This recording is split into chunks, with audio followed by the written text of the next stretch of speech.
Share वंश आप सभी को, उम्मीद करता हूँ आप सारे मजे में होंगे, खुश होंगे और श्री जी की परम कृपा आप सबके ऊपर बरस रही होगी।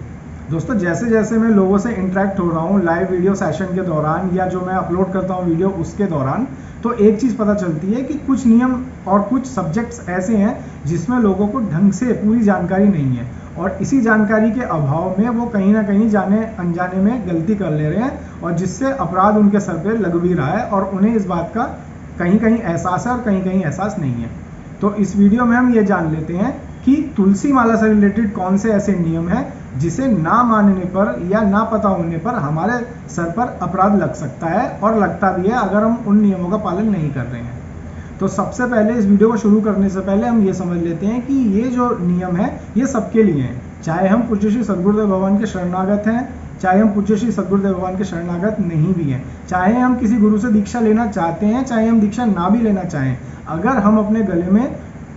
कंठी माला धारण किए हैं, तुलसी माला धारण किए हैं या हमारे मन में ऐसा विचार भी है कि हम आगे धारण करेंगे, तो फिर क्या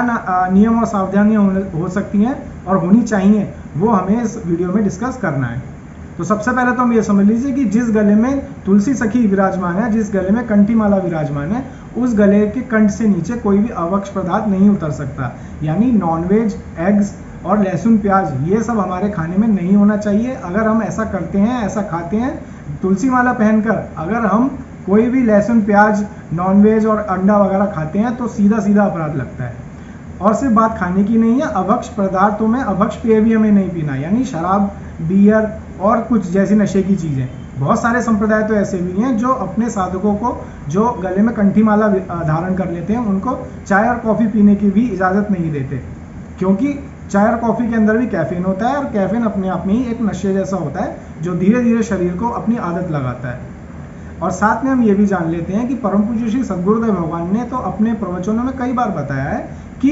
तुलसी माला को धारण करने वाला व्यक्ति जो है वो सीधा सीधा वैष्णव जैसा हो जाता है, चाहे वो शरणागत हो या ना हो, और शरणागत होने के बाद तो वो पूरा वैष्णव हो जाता है। और साथ में एक गरिमा होती है क्योंकि ये जो है वृंदा सखी हैं और वृंदा सखी की हमारे हिंदू समाज में देवी स्वरूप में आराधना की जाती है, पूजा की जाती है। आपने भी देखा है तुलसी का पौधा तो हमारे घर का हिस्सा होता है, हम दिया भी जलाते हैं उनका और जल भी अर्पण करते हैं। तो जब वो हमारे कंठ में विराजमान हो गई हैं तो हमें कहीं ना कहीं अपने इन खाने पीने का तो ध्यान रखना ही रखना है, अपने आचरण की, अपने व्यवहार की शुद्धता और पवित्रता का भी ध्यान रखना है। अब हम गंदी जगहों पे हाथ रखने में, बैठने में संकुचाना चाहिए हमें। और साथ में गुरुदेव महाराज जी ने एक बार अपने प्रवचन में कहा था कि हमें अपनी वाणी और अपने आचरण का भी ध्यान रखना चाहिए, क्योंकि हमारी कंठी को देखकर कई लोग हमसे हमारे वैसे ही आचरण की उम्मीद करते हैं जैसा एक वैष्णव का होना चाहिए।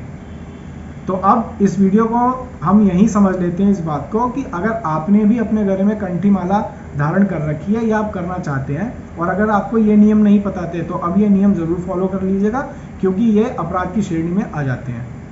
उम्मीद करता हूँ ये वीडियो आपके काम आई होगी। अगर अच्छी लगी हुई वीडियो तो लाइक कर दीजिएगा। जल्दी मिलूंगा आपसे एक नए वीडियो पर, नए सब्जेक्ट पर। अपना ख्याल रखिए, मुस्कुराते रहिए। श्री हरिवंश।